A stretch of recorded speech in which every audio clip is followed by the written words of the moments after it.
سڵاوتان لێبێ خۆشەویستان. بیهێنە بەرچاوت کە سەرکردەیەک هەبووە توانی بێتی ڕوبەڕووی هێرشی نازیەکان ببێتەوە بە سەرۆکایەتی ئەدۆڵف هیتلەر و لە سنووری خۆیدا ڕێگری لێ بکات. ئەو سەرکردە سەربازیەی کە بەبێ ئەو ئەڵمانیا حکومڕانی جیهانی دەکرد، ئایدۆلۆژیای مارکسێتی وەرگرت و بەشداری لە پێشڕەوی کۆمۆنیستی سۆسیالیستی بۆ نەهێشتنی سەرمایەداری کرد.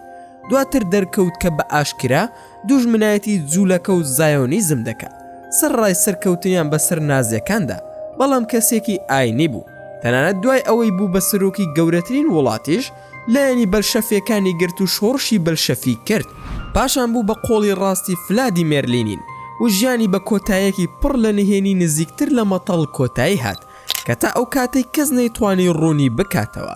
ئایا ئەم سەرکردەی کە باسی دەکەین مامەڵی لەگەڵ گەلی کووردا کردووە یاخودنا؟ و زۆر بابەتی تر. باسی ئەمڕۆمان باسی ستالینە، سەرۆکی پێشووتری یەکێتی سۆڤیەت. ئەگەر دەتەوێت زیاتری لەسەر بزانیت، ئەوە دەبێت تا کۆتایی ڤیدیۆی ئەمڕۆمان لەگەڵمان بینەر بیت. پیاوی دووەم لە شۆڕشی کۆمۆنیستی ڕووسیادا ستالینە. لە ڕاستیدا ستالین ناوی ڕاستەقینەی دامەزرێنەری یەکێتی سۆڤیەت نەبوو، چونکە ناوی ڕاستەقینەی کەمێک ئاڵۆز بوو و ئەویش جۆزێف فیساریۆنۆڤیچ گاشفیلینی. ئەم ناوە زیاتر بۆ ئەو گونجاوە، بێگومان ئەمەش وەک بۆچوونی زۆربەی خەڵک دەمێنێتەوە. دوای ئەوەی بەهۆی ناوبانگە ترسناکەکەیەوە ناوبانگی دەرکرد. لە جۆرجیا کە لەو کاتەدا سەر بە ئیمپراتۆریەتی ڕووسیا بووە، لە 18 کانونی دووەمی 1878 لەدایک بووە. خێزانەکەی بەدەست هەژاریەکی زۆرەوە دایان ناڵان تا ئەو ڕادەیە کە زیاتر لە کۆیلە دەچوون. باوکی پێڵاوی چاک دەکرد لە کاتێکدا دایکی جوتیارێک بوو کە لە سەر زەوی کەسانی تر کاری دەکرد. هەرچەندە کوڕی سێمی خێزانەکە بوو، بەڵام بە تەواوی تەنیا بوو، چونکە دوو خوشکەکەی لە تەمەنی کۆرپەییدا بەهۆی نەخۆشیەوە گیانیان لەدەستدا. وەیە دایکی بڕیاریدا کە ئەم کوڕیان بەهرەمەند بێت لە خزمەتی خوددادا و بیکاتە قەشەیەک. ئەم شتێ پێ باشتر بوو بۆ ئەوەی وەکو دوو خوشکەکەی بە نەخۆشی نەمرێت. و باوکیشی ئاڵوودەی خواردنەوەی کحولی بوو کە بەردەوام ئەشکەنجەی ژن و کوڕەکەی دەدا. ڕاستێکە ئەوەیە کە ئەو ژن و مێردە هەمیشە شەڕیان لەگەڵ یەکتردا دەکرد بەهۆی کوڕەکەیانەوە کەلوتی سپی بوو، چونکە باوکی حەزی دەکرد ئەویش وەکو خۆی ئیسکافی دیار بێت. سەبارەت بە دایکی ستالین هەمیشە ئارەزووی دەکرد منداڵەکەی بکاتە بەرخوێندن و فێری قەشەبوون ببێت. باوکیشی ئارەزووی ئەم شتەی نەدەکرد و کاتێک بیستی کە منداڵەکەی کراوەتە بەرخوێندن، ڕێژەیەکی زۆری کحولی خواردەوە کەوای لێکرد هێرش بکاتە سەر هەموو شتێک لە چواردەوریدا و هێرشی کردە سەر بەڕێوبەری پۆلیسی شارەکە کاتێک ویستی دەستگیری بکات. دوای ئەوە ناسار بوو لە ماڵەکە بە تەواوی دەربسێت و هەڵبێت، بێگومان بۆ ئەوەی زیندانی نەکرێت بۆ بە تەواوی وازی لە پەروەردەکردنی منداڵ و خەرجکردنی پارە بۆ کوڕەکەی هێنا. لەو کاتەدا دایکی ستالین بە زەحمەت خەرجی بۆ کوڕەکەی دەکرد، چونکە سیستەمی کۆمەڵایەتی لە شاری جۆرجیا سیستەمێکی پیاو سالاریە و ئەمەش بەو مانایەیە کە دەسەڵاتەکە تەنها بە باوکەکان دەدرێت، بۆیە ناچار بوو بینێرێتە قوتابخانەیەکی تر بۆ ئەوەی لەوێ بخوێنێت و دەست بەسەر ئەرکی پەروەردەکردنی و خەرجەکانی بگرن.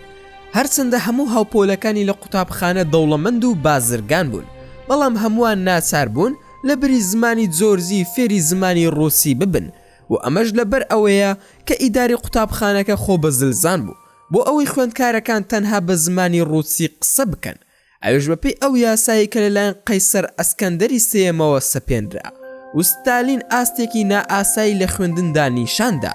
سەرڕای نەخۆشیەکی درێژخایەنی، بەڵام منداڵێکی زۆر زیرەک بوو تا ڕادەیەک کە ئەو کەسە بوو کە خوێندکارەکانی تریش لە زیرەکێکی سوودمەند بوون و دوای ئەوە بەهرەی شێعرنووسی دەرکەوت و ڕۆژێک دەچوو بۆ قوتابخانە، بەڵام تووشی ڕووداوێکی هاتوچۆ بوو. ئەویش لە ئەنجامی پێکدادانی لەگەڵ عارەبانەی ئەسپێک و دەستی چەپی بە سەختی بریندار بوو. بەهۆی ئەوەوە بۆ ماوەی مانگێک گواسترایەوە بۆ نەخۆشخانەی شاری بلیس. کاتێکش دوای چاکبوونەوەی گەڕایەوە قوتابخانە، لە گروپەکەی خۆیدا یەکەم دەرسوو. لەو کاتەشدا ئۆفەری خوێندنی خۆڕایی لە قوتابخانەیەک وەرگرت. کاتێک تەمەنی تەنها 16 ساڵ بوو وەری گرتە بوو کە قوتابخانەی ئۆرتۆدۆکسی بوو لە شاری تفلیسی. پاشان وەک هەمیشە هەموو ڕۆژەکەی بە خوێندن و خوێندنەوە بەسەر دەبرد و لە کاتی بەتاڵیدا شعری دەنووسی و لەبارەی ئەدەبیاتی ڕووسی و شعری جۆرجیەوە دەیخوێندەوە تا دەستی کرد بە خوێندنەوەی کتێبە قەدەغە کراوەکان کە باسییان لە مارکسیزم و ماتریالیزم دەکرد. ئەمە جگە لەوەی ڕۆمانی نووسەرانی ڕووسی وەک ڤیکتۆر هۆگۆ و نیکۆلای گۆگۆڵ و ئەلێکساندەر و پوشکین، ئەوانەی کە هەمیشە لە ڕێگەی گێڕانەوەکانیانەوە ڕۆژنایی دەخەنە سەر ئازارەکانی هەژارن، بە پێچەوانەی ئەو قوتابخانە کلاسیکە کۆنەی کە ویلیام شکسپیر لێوە سەری هەڵدا و لێرەشدا جۆزێف وردە وردە دەستی کرد بە گۆڕینی بیرکردنەوەکانی و حەزی زیاتر بۆ ناسینی ئەو بزوتنەوە سۆسیالیستیە دروست بوو کە دوای زەرورەتی دانپێدانان بە خاوەندارێتی بە کۆمەڵایەتی دەکرد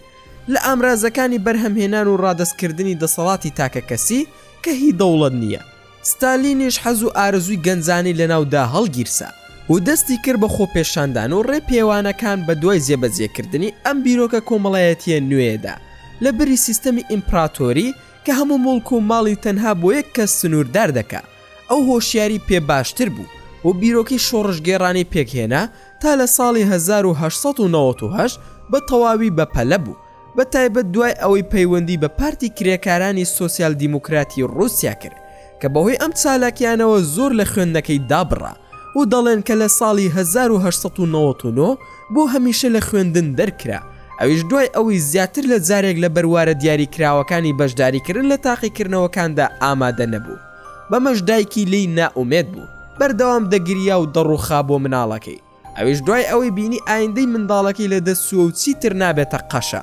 بەڵام ستالین بیرۆکەی نوێی هەبوو کە دەستی بەسەر مێشکی داگرتە بوو و ئەمەش لەبەر ئەوەیە کە بە تەواوی لە قوتابخانەی قەشە دەرکرا، بە تایبەتی دوای ئەوەی نووسینەکانی ڤلادیمیر لینینی دۆزیەوە وەکو کتێبی چی بکەین پرسە بە پەلەکانی بزوتنەوەکەمان کە تیایدا باز لە گرنگی شۆڕش و پێویستی خۆی دەکات بە حیزبێکی بەهێز بۆ دەست بەسەر داگرتنی کاروبارەکانی لەم کاتەدا. پاشان دوای دەرکردنی لە قوتابخانەی قەشەی ئۆرتۆدۆکس، ستالین لە ڕوانگەی کەشنازی لە تفلیس وەک کارمەند کاری دەکرد و بەداخەوە حەقدەستەکانی ئەو کاتە ئەوەندە کەم بوو کە مانگانە نزیکەی 20 ڕۆبڵیان پێدەدرا، بۆیە دەستی کرد بە هاندانی کرێکاران بۆ نائارامی و خۆپێشاندان تا پۆلیسی نهێنی قەیسەری بڕیاریدا هەموو سەرکردەکانی حزبی بەرشەفیەکان بە وەرگیراویشەوە دەستگیر دەکات. بەڕاستی پۆلیس سەرکەوتوو بوو لە دەستگیرکردنی ژمارەیەکی زۆر لە سەرکردەکانی حزب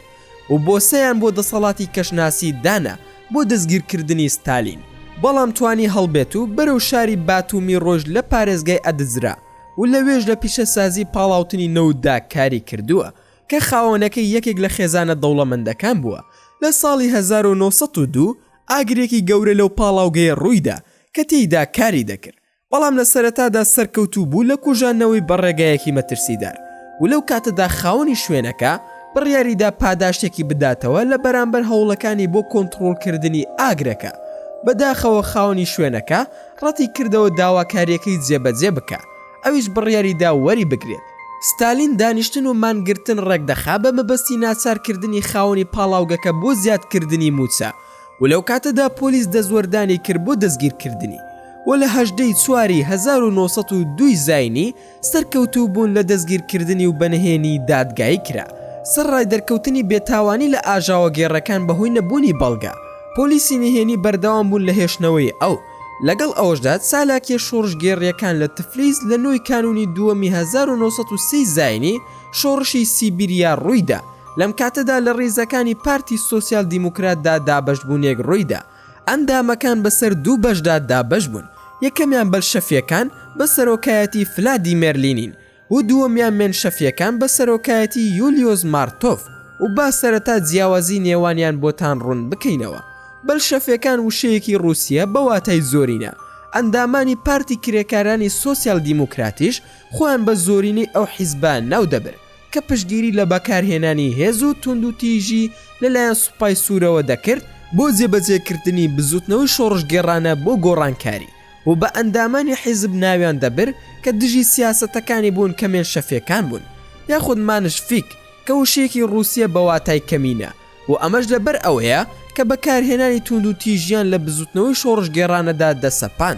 و هەر بەو هۆیشەوە سوپای خۆیان دروست کرد بە ناوی سوپای سپی. ستالین بڕیاریدا لایەنی بەلشەفیەکان هەڵبژێرێت بە سەرۆکایەتی ڤلادیمیر لینین، چونکە بە تەواوی قەناعەتی بەوە هەبوو کە گۆڕانکاری بەبێ بەکارهێنانی هێز ناتوانرێت ئەنجام بدرێت، بۆیە بە شەمەندەفەر لە سیبیریای فایلێک هەڵدێت تا دوای 10 ڕۆژ. پاشان جارێکی دیکە دەگاتەوە تفلیس و لەو کاتەدا هاوڕێیەکی دێڕینی خۆی بە ناوی لایڤ ڕۆزنڤیلدی ناسی و لەگەڵیدا ڕێککەوت کە گەشت بکا بۆ شاری جۆرجیا بۆ ئەوەی خەڵکی ئەو ناوچەیە هان بدات بۆ شۆڕش و کرێکارەکانی لەسەر شۆڕش دژی منشەفیەکان کە هەمیشە ئاشتیان پێ باشتر بوو و ستالین بۆ جێبەجێکردنی پلانەکەی چووە ئەوێ بەڵام دوای یەک مانگ لە هاتنی شەڕ لە نێوان رووسیا و ژاپۆن هەڵگیرسا و هەرچەندە تەنها ساڵ و نیوێک بەردەوام بوو بەڵام زیانێکی گەوری بە ئابووری رووسیا گەیان ئەمەش بۆ هۆی زیادبوونی هەژاری و ڕێژی بێکاری زیاتر و زیاتر لە ڕاستیدا هۆکاری هەڵگیرسانی شەڕەکە زۆر ئارەزومەندانە بوو لەلایەنی رووسیاوە ناکۆکی نێوان هەردوو ئیمپراتۆریەتەکە لەسەر ناوچەی مەنچوریا و کۆریای ئیمپراتۆریەتی یابانی بوو مانچوریا پێشکەش بە ڕووسەکان کرا لە بەرامبەردا قەیسەر نیکۆلاسی دووەم ڕێگەی بە ژاپۆنەکاندا کاریگەری خۆیان بەسەر کۆریادا درێژ بکەنەوە بەڵام قەیسەر ڕەتی کردەوە بۆ پێداگیری لەسەر ئەوە کرد کە تەواوی بەشی باکووری کۆریا ناوچەیەکی بێلایەن بێت لە نێوان رووسیا و ژاپۆن بۆی ئیمپراتۆریەتی ژاپۆن ناچار بوو شەڕ لە دژی قەیسەر ڕابگەێنێ هەر لەبەر ئەم هۆکارش گەلی رووسیا لەو کاتەدا سەرسام بوون بە بڕیارەکەی قەیسەر نیکۆلاسی دووەم و بینیان کە ئەو بە شێوەیەکی ناپێویست بەشداری لە شەڕێکدا کردووە بە تایبەت کە بە سەرکەوتنی ژاپۆنیەکان بەسەر سوپای رووسیادا کۆتایی هات و ئەمەش دەرئەنجامەکانی داڕمانی ئابووری رووسیای زیاتر کرد و خەڵک لەو کاتەدا کەوتنە حاڵەتی هەژاریەکی گەورەوە و ستالین دوای گەیشتنی بە جۆرجیا وەکو پریشکێکی چالاکی و هەستانەوە وابوو لەناو حیزبەکەدا وە گەرم و گوڕیەکەی سەرنجی سەرۆکی پارتەکەی ڤلادیمیر لینینی ڕاکێشا پاشان ستالین چووە باکوی پایتەختی ئازەربایجان و لەوێ دەستی کرد بە نووسینی بابەت لە یەکێک لە ڕۆژنامە شۆڕشگێڕەکان کە ناوی ڕۆژنامەی ئەلڕادیکاڵی بوو و لە 22 مانگی یەکی ساڵی 1905دا کۆزاکەکان کە پاسەوانانی قەیسەر بوون هێرشیان کردە سەر خۆپێشاندانی کرێکاران ئەم هێرشە بووە هۆی گیان لە دەستدانی نزیکەی 200 کرێکار و گەلی رووسیا لەو کاتەدا شۆڕشێکی بەرفراوانیان ئەنجامدا و شەپۆلێکی نائارامی کرێکاری و جووتیاری و سەربازی سەری هەڵدا و بەڕاستی شۆڕشەکە بەشێکی سەرکەوتنی بەدەستهێنا یەکەم دەستور لە رووسیادا دروست بوو سیستەمی حکومڕانیش لە ڕژێمێکی ڕەهای قەیسەرەوە گۆڕدرا بۆ سیستەمێکی پەرلەمانی کە لەسەر بنەمای چەند لایەنێک بوو دوای ئەوە ئەنجومەنی دوومای ڕاوێژکاری دامەزرا واتە زۆر لە پەرلەمان دەچێت دوای مانگێک کۆمەڵکوژی لە نێوان ئەرمەنەکان و ئازەربایجانیەکان ڕوویدا لەو کاتەدا ستالین فەوزێکی چەکداری لە بەلشەفیەکان پێکهێنا بۆ پاراستنی بارەگاکانی پارتەکەی لە باکۆ پاشان کوت لە چەکدارەکانی ڕێخست بۆ بەکارهێنانیان لە خەبات دژی مێرشەفیەکان تا ئەو ڕادەیە کێرشی کردە سەر دەوری پاسەوانەکانی قەیسەری وەک وەڵامێک بۆ ئەو ستەم و تونند و تیژیانەی کە بەرامبەر گەل ئەنجامیان داوە بۆیە هەڵبژێردرا بۆ نوێنەرایەتی بەرشەفیەکان لە کۆنفرانسی قەوقازدا و لەو کاتەدا بۆ یەکەم جار چاوی بە سەرۆکی حیزب ڤلادیمیر لینین کەوت و زۆر پێی سەرسام بوو بە تایبەت کەسایەتیە زیرەکیەکەی لە بەڕێوەبردننی حیزبەکەدا و لەبەر ئەویش پێی سەرسام بوو و زۆر دڵخۆش بوو بە حەماسەتەکەی ئەرکی کۆکردنەوەی هاوکاریەکانی پێسپارت بۆ ڕوبەڕووبوونەوەی هێزە کۆزاکیەکانی قەیسەر لە 28 تەموزی 1906 زاینی ستالین هاوسەرگیری لەگەڵ ئێکاتیرینا زۆفنیتسێ دەکات و منداڵێکی لەگەڵدا دەبێت بە ناوی یاکۆڤ دوای ئەوە وەک ڕێکلام کرد گەشت دەکا بۆ بەشداریکردن لە کۆنگرەی پێنجەمی پارتی سۆسیالیستی کرێکاری لە لەندەن ئامانجی ئەم کۆنفرانسا تاوەتوێکردنی استراتیژی شۆڕش بوو بۆ ڕووخاندنی ڕژێم بەگشتی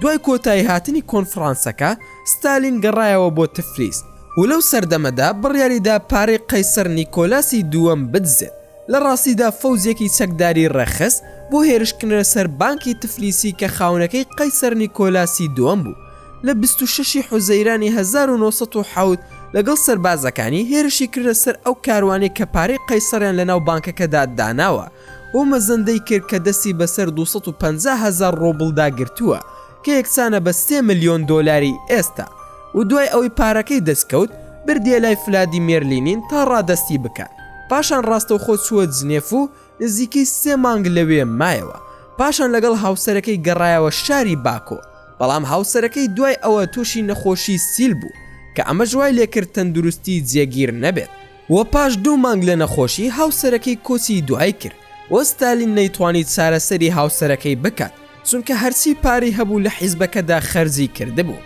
بۆیە ستالین بۆ ماوەیەک تووشی خەمۆکی بوو و وازی لە ئەنجامدانی هەر چالاکێکی سیاسی هێنا تا ئەو ڕادەی کە باسی ئەم ماوەی کرد و وتی دوای مردنی هاوسەرەکەی ژیان وەستا بۆ ئەو و دوای ساڵێک ستالین گەشتێکی کرد بۆ ئازەربایجان بۆ ئەوەی لەوێ هاوپەیمانی لەگەڵ گروپەکانی دژایەتی ڕژێم دروست بکە و لەو کاتەدا شانەی نهێنی دامەزران بە ناوی بەلشەفی موسڵمان بڕیار بوو دوای ئەوە گەشت بکە بۆ ئێران بۆ ڕێخستنی پێگەێنانی بەلوشت لەوێ بەڵام لەلایەن پاسەوانەکانی قەیسەرەوە دەستگیر کرا و لەو کاتەدا جارێکی دیکە بۆ ماوەی 2 ساڵ سزای دەربەدەری لە سیبیریا بەسەردا سەپێنرا و ئەمەش یەکێک بوو لە زۆرترین کاتی سەخت کە لە ژیانیدا بەسەریدا تێپەڕیوە چونکە مامەڵەی لەگەڵ پلەی گەرمی دەکرد کە دەگەیشتە 50 پلە ژێر سفر و تووشی نەخۆشی سیل کەوت بەڵام بە شێوەیەکی موعجیزەی ڕزگاری بوو و دوای چاکبوونەوەی بڕیاریدا لە زیندان ڕزگاری بێت لە ڕێگەی پۆشینی جلوبەرگی ساختەوە بەداخەوە دوای هەڵهاتنی هیچ ئامرازێکی گواستنەوە لەوێ نەبوو تا پێی بڕوات وە لە بەستەڵێکێکی ترسناکدا هەزاران کیلۆمەتر بەپێی خۆی ڕۆشت تا 2000 گەیشتە شاری سانت پترسبۆرگ لەم کاتەدا پاسەوانی قەیسەری گورزی ئازاربەخشی لە بەلشەفیەکان دەدا بەڵام بەلشەفیەکان خۆیان بەهۆی جیاوازی بیرروڕاکانەوە دەستیان کرد بە دووبەرەکی ناوخۆی بۆیە ستالین لەو کاتەدا ناچار بوو کار لەسەر هاوتاکردنی سیما وشکەکان بکات بۆ ئەوەی حیزبەکە ڕزگار بکە ئەویش لەو کاتەدا دەیزانی کە حیزب پڕ بووە لە سیخۆر لەلایەن پاسەوانەکانی قەیسەرەوە بۆیە بڕیاریدا بە دوایاندا بگەڕێت و ڕاوە دویان بنێت بۆ ئەوەی حیزبەکەی لە خیانەتکاران پاک بکاتەوە بەڵام دیسان لەلایەن پاسەوانانی قەیسەرەوە دەستگیر کرایەوە و لە یەکێک لەو زیندانانەی کە دەکەوێتە چیای قەوقازەوە سزای زیندانی بەسەردا دەرچوو بەڵام توانی هەڵبێت و بەرەو شاری فولی رووسیا ڕۆشت و دوای 2 مانگ حیزبەکە زیانی پێگەیشت تا ئەو ڕادەی پاشە کشەیەک بکەن و ئەمەش لەبەر ئەوەیە کە ئەندامەکانیان بە ناوی مایلۆڤینسکی خیانەتکار بوو و هەمویانی بە پاسەوانی قەیسەری فرۆشتووە زۆربەی سەرکردەکانی حیزب لەو کاتەدا دەستگیر کرابوون و لە مانگی ئازاری ساڵی 1912 ستالین گەشتێکی کرد بۆ شاری سانت پترسبۆرگ لەویانش هاوژوورەکەی ناسی کە ناوی کافتریا زی بوو مامۆستای بیرکاری بوو و خاوەنی ڕۆژنامەیەکی هەفتانە بوو بە ناوی زیڤیزا ستالینیش دەستی بەسەرداگرت و ناوەکەی گۆڕی بۆ پرافدا و ڕۆژنامەکە تایبەت بوو بە کاروباری حیزبی و دەرکردنی بڵاوکراوەی شۆڕژگێرانە و بێگومان دوای ئەوە ڕۆژنامەکە ناوبانگی دەرکرد ستالین بۆ جاری سێم لە 7 دوای 1912 زاینی دەستگیر کرا و وەک هەمیشە فرمانی دەربەدەری بۆ ماوەی 3 ساڵ بۆ دەرچوو بەڵام دوای نزیکەی 40 ڕۆژ ڕزگاری بوو بۆ ئەوەی زارێکی تر بگەڕێتەوە سانت پترسبۆرگ و لەو کاتەدا هەموو هەوڵەکانی تەرخان کرد بۆ کردداری ئاشتەوای ڕاستەقینە ئەمەش بۆ ڕزگارکردنی مارکسیزمە لە داڕمانی نزیک لە گەیشتن بە ئامانجەکەیدا ڕۆژنامەی خۆی بەکارهێنا بۆیە دەستی کرد بە بڵاوکردنەوەی بابەتەکان و داوای ئاشبوونەوەی ئەو دوو حیزبەی دەکرد تا ئەو ڕادەی کە بەنهێنی چاوی بەسەرکردەکانی منشەفیەکان کەوت تا بانگێشتیان بکە بۆ ئەوەی بچنە ناو حیزبەکەوە و لە 28 تەمموزی 1914 زاینی جەنگی جیهانی یەکەم هەڵگیرسا و لەو کاتەدا ستالین بە ناچاری وەرگیرا لە سوپای رووسیا بۆ ئەوەی بنێردرێت بۆ شاری کرانسۆیارسک بەڵام کاتێک پزیشکەکان پشکنینیان بۆ ستالین کرد بینیان کە قۆڵێکی بریندار بووە بۆیە بەخشرا لەوەی خزمەتی سەربازی بکە ئەویش دوای ئەوەی دڵنیابوون لەوەی کە ناتوانێت خزمەت بکات لە سوپادا و ئەلێکساندەر کرێنسکی کە ئەو کاسەرۆکی حکوومەتی کاتی بوو بڕیاریدا لاڤار کۆرنێل وەک وەزیری بەرگری دەستنیشان بکات بە مەبەستی نەهێشتنی بەلشەفیەکان و ئەویش بە مەبەستی دەست بە سەرداگرتنی شاری پترۆگراد هێزەکانی کۆکردەوە بەڵام بەهۆی گروپە چەکدارەکانی بەلشەفیەوە شکستیان هێنا وەیە بڕیاریدا دوای ئەوە هێرش بکاتە سەر پایتەخت بەڵام لە 8 تشرینی دووەم بەلشەفیەکان هەڵیان کوتایە سەر کۆشکی زستانە کە وەک بارەگایەکی سەرەکی بۆ ئیمپراتۆرەتەکانی رووسیا کاری دەکرد و زۆربەی وەزیرەکانش دەستگیر کران و کودەتاکە سەرکەوتوو بوو لە کۆنتڕۆڵکردنی دەوڵەتدا و لەو کاتەدا بەلشەفیەکان بڕیاری قورخکردنی دەسەڵاتیاندا تەنانەت دەستیان کرد بە دوورخستنەوەی مێنشەفیە ئاشتی خوازەکان و هەموو ڕێکەوتنەکانیان لەگەڵ ئەوان شکاند بۆیە شەڕی ناوخۆی رووسیا ڕوویدا شەڕێک لە نێوان سوپای سوور و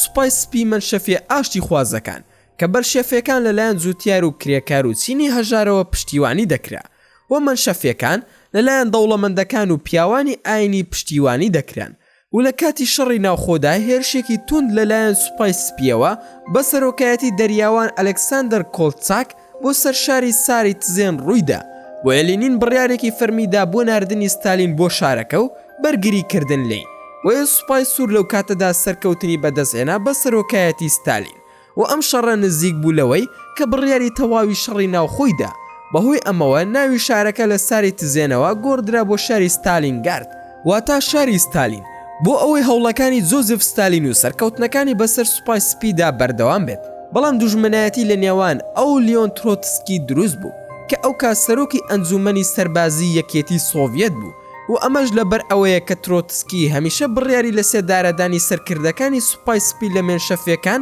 دوای دەستگیرکردنیان دەردەکرد بەڵام ستالین ئەو سیاسەتانی ڕەت کردەوە و بینی کە باشترە ئەوان ڕابکێشن و بیان خەنە ناو حیزبەکەوە بێگومان بۆ ئەوەی سوود لە ئەزمونەکانیان وەربگرێت تا ئەو ڕادەی زیاتر لە جارێک پەیامی نووسی و داوای دەکرد ترۆتسکی لە پۆستەکەی وەک سەرۆک لا ببات لە ئەنجومەنی سەربازی و لە مانگی ئازاری ساڵی 1990 هاوسەرگیری کرد لەگەڵ هاوڕێ نوێیەکەی بە ناوی نادیە قولی و دوای ئەوە دەستی کرد بە ڕەخنەگرتن لەو تاکتیکە سەربازیانی کە ستالین لە شەڕەکاندا بەکاری دەهێنێ بە تاکتیکێک وەسفی کرد کە سەرکەوتن بەدەست دەهێنێت بەڵام زیانێکی زۆری لێ دەکەوێتەوە و لە ساڵی 1922دا ستالین بۆ پۆستی سکرتێری حزب دەستنیشان کرا و کاتێک ڤلادیمیر لینین لە مانگی یەکی ساڵی 1924 کۆسی دوای کرد حکوومەتێکی سێ قۆڵی بە سەرۆکایەتی ستالین و کامێنێڤ و زین پێکهێنرا لەو کاتەدا ستالین دەستی کرد بە دەربڕینی ناڕەزایی خۆی لە تیۆری ترۆتسکی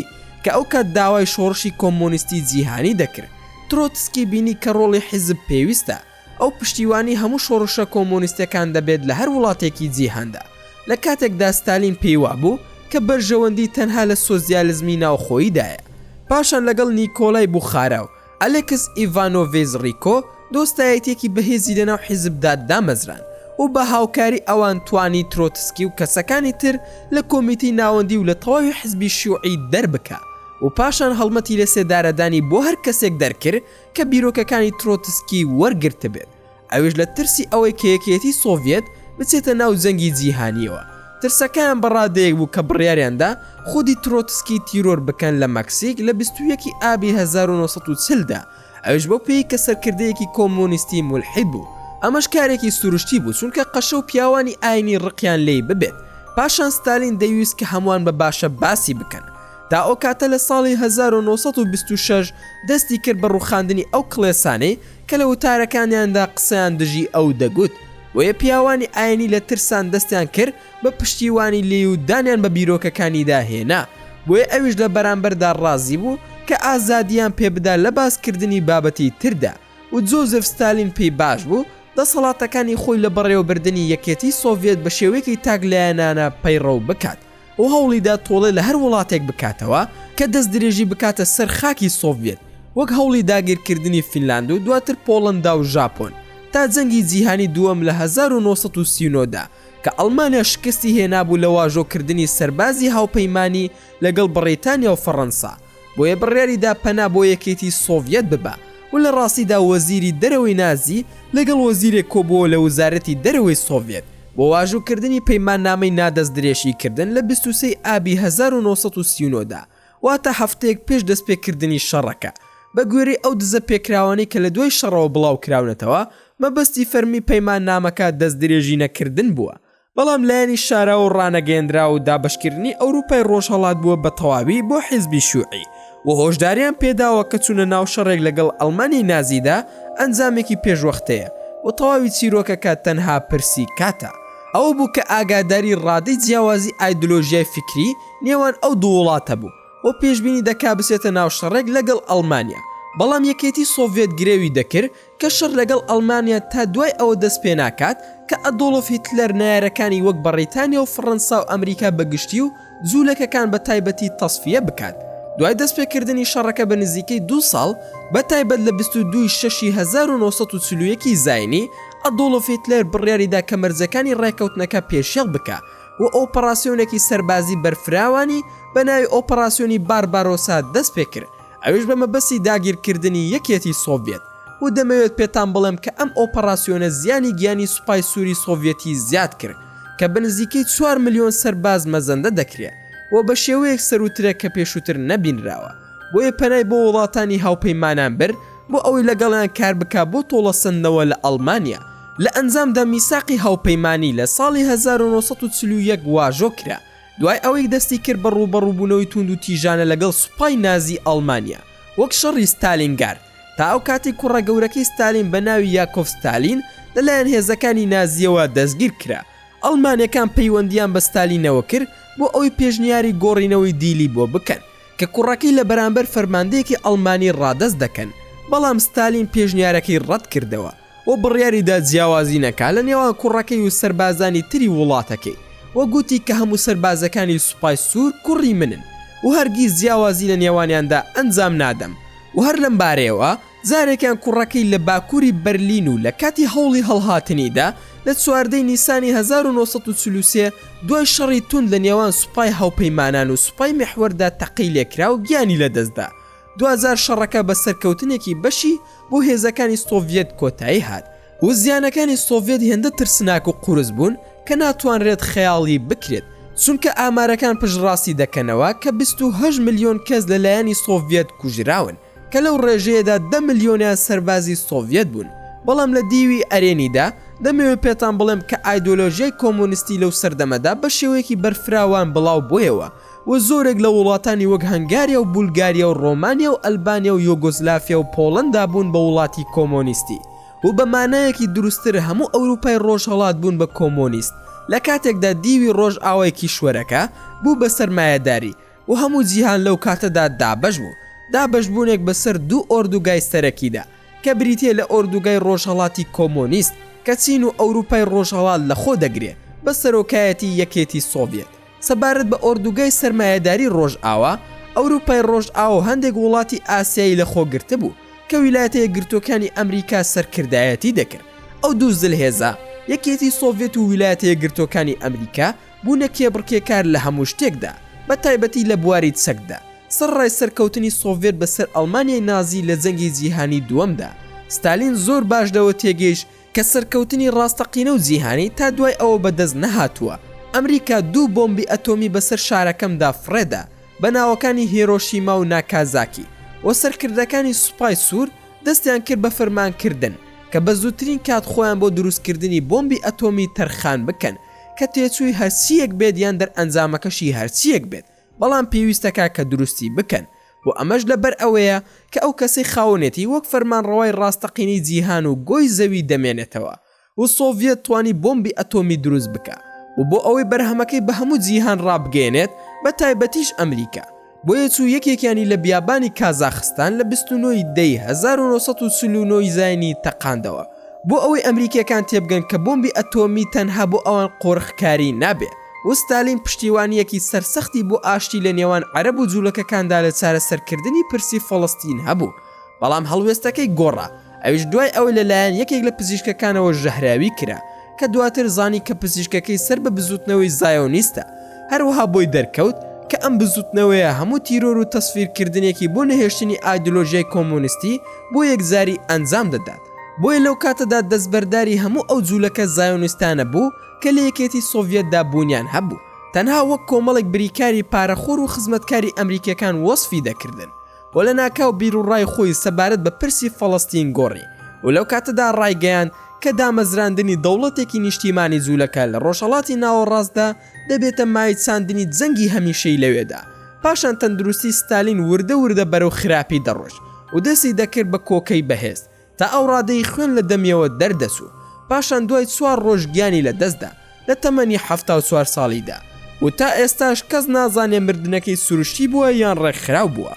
بەڵام سەرچاوە فەرمیەکان پشتڕاستیان کردەوە کە مردنەکەی لە ئەنجامی جەڵتەی مێشک بووە و زۆر چیرۆک هەن کە دوای مردنی دەرکەوتون و لە نێو ئەو چیرۆکانەی دوای مردنی ئەو سەرکردەیە دەرکەوتووە ئەوەیە کە لەسەر دەستی پزیشکە جوولەکەکان مردووە و ئەمەش لەبەر ئەوەیە کە دوای شکستهێنانێ لە ژەهراویکردنی لە ساڵی 1937 سەرکردە دەستی کرد بە هەڵمەتێکی گەورە بۆ تێکدان و نەهێشتنیان. بۆیە وەزیری بێریای وەک سەرپەرشتیاری ستافی پزیشکی دەستنیشان کرا کە چارەسەری بۆ بکات. لەو کاتەدا بێریا پەنای بۆ هاوکاری پزیشکانی جوولەکە برد بۆیە ستافی پزیشکی دەستیان کرد بە دەرزی لێدانی سەرکردە بەو دەرمانانەی کە دەبنە هۆی بەرزبوونەوەی پەستانی خوێن بە واتای ڕاستەقینە ئەو دەرمانانەی کە دەبنە هۆی جەڵتەی مێشک تا ئەو ڕادەی کە لە کاتی پشکنینەکەدا دەرزی ئەدریناڵینیان لێداوە کە دەبێتە هۆی گرژبوون لە خوێنبەرەکاندا و ئەمەش بە تەواوی قبول ناکرێت لە کاتی جەڵتەی مێشکدا. و هەندێک باسی تر هەیە کە پەیوەندی بە نەتەوەی کوردەوە هەیە کە هەندێک باس دەهێنێتە پێشەوە. بۆ نمونە بۆسی لە ساڵی 1929 کۆتایی بە کۆماری کوردستانی سوور هێنا و لە زستانێکی بەستەڵکدا و لە بیابانەکانی کازاخستان و ئۆسپاکستان و قیرغستان و تورکمانستان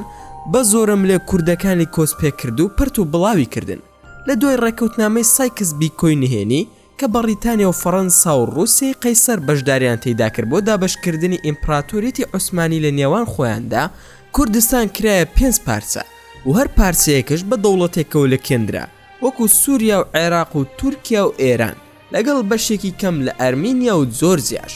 لە ساڵی 1970 شۆڕشی بەلشەفی لە رووسیا لەسەر دەستی لینین هەڵگیرسا کە ڕێکەوتن نامەی سایکس بیکۆی ئاشکرا کرد. بەمەش رووسیا زۆرینەی بەشی خۆی لە کوردستانی باکوور لە دەستدا و بەشەکەشی خرایە سەر تورکیا. بەشێکی کەم لە بندەستی یەکێتی سۆڤیەتدا مایەوە کە یەکێتی سۆڤیەت لە ڕقی ڕێکەوتنامەی لۆزان ئۆتۆنۆمی بەو بەشە بچووکەی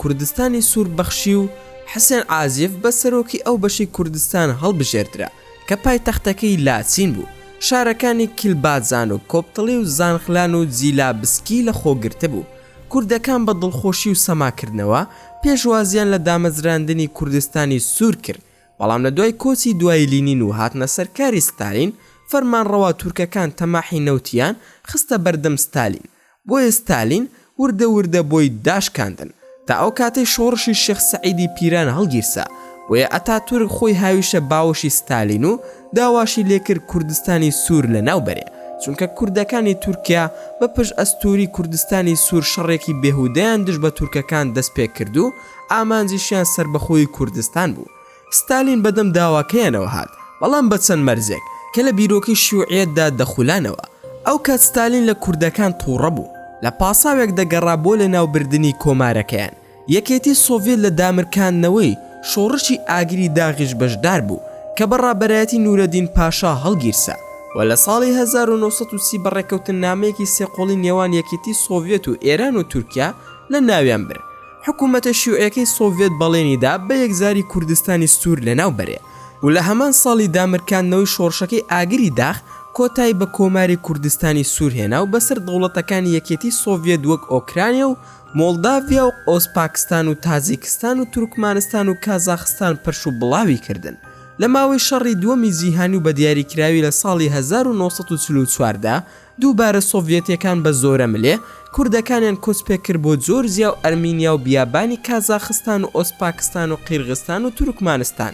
ئەمجاریان بە پاساوی ئاریبوونی کوردەکان ئەوەیان کرد کە هەمان نەژادی ئەڵمانەکانە، سەرباری ئەوەی کە چەندەها گەنجی کوردیش لە بەرەکانی شەڕی دژ بە نازیەکان شەڕیان کردووە. لە هەمان کاتیشدا تورکەکان هەوپەیمانی نازیەکان بوون وە هێشتا ڕوونیە بۆسی ستالین لە کوردەکان تووڕە بوو هۆ بە زۆرم لێ لە زستانێکی ساردا کۆچی پێکردن. کوردەکان دەڵێن ئەو کۆچکردنیان بیر ناسێتەوە کە چەندەها لە ڕۆڵەکانیان لە فارگۆنی شەمەندەفەرەکاندا لێ مرد و ئێستاش نازان گۆڕەکانیان لەکوێ و تازە گوڵینەیان لەسەر دابنێن. و بەم شێوەیەش لە کۆتاییدا تەرمی ستالین گواسترایەوە لە تەنیشت تەرمی ڤلادیمیر لینین دانرا و تا ساڵی 1961 لەوێدا مایەوە. دواتر گواسترایەوە لە نزیک کرێملن نێژرا و بۆ هەمیشە کۆتایی هات. ئەمە ژیان نامەی ستالین بوو کە ئەو خوێندکارێکی نایب دەستی پێکرد کە بەدەست هەژارێکی زۆرەوە دەناڵێنێت، پاشان وەک سەرۆکی یەکێک لە گەورەترین زلهێزەکانی مێژوو کۆتایی هات. ئێوەش دەتوان ڕای خۆتان دەربارەی ستالین لە کۆمنتەکانی ئەم ڤیدیۆیەدا بنووسن و زۆر سوپاسان دەکەم کە تا ئێستا بینەری ڤیدیۆکەم بوون. ئەگەر ڤیدیۆکەتان بەدڵ بوو ئەوە هەر ئێستا لایکی ئەم ڤیدیۆم بۆ بکەن و هەروەها شێریشی بکەن لەگەڵ هاوڕەکانتاندا و لە بیرشتان نەچێت ئەگەر ئەتانەوێ هەمیشە بابەتی ناوازە لە کەناڵەکەی ئێمە ببینن ئەوە هەر ئێستا سبسکرایبی کەناڵەکەمان بکەن و زەنگۆڵی تەنیشتی سبسکرایبەکەش سالاک بکەن و لە بیرشتان نەچێت هەر ڕەخن و پێشنیارێکتان بۆ کەناڵەکەی ئێمە هەیە ئەوە دەتوانن لە کۆمنتی ئەم ڤیدیۆیەدا بۆمانی بنووسن و دووبارە و سێبارە سوپاسان دەکەم بۆ تەماشاکردنی ڤیدیۆکە تا ڤیدیۆیەکی تر و تا کاتێکی تر هەر شاد و بەختەوەر بن و خواتان لەگەڵ بێت و ئامانەتی خودا بن.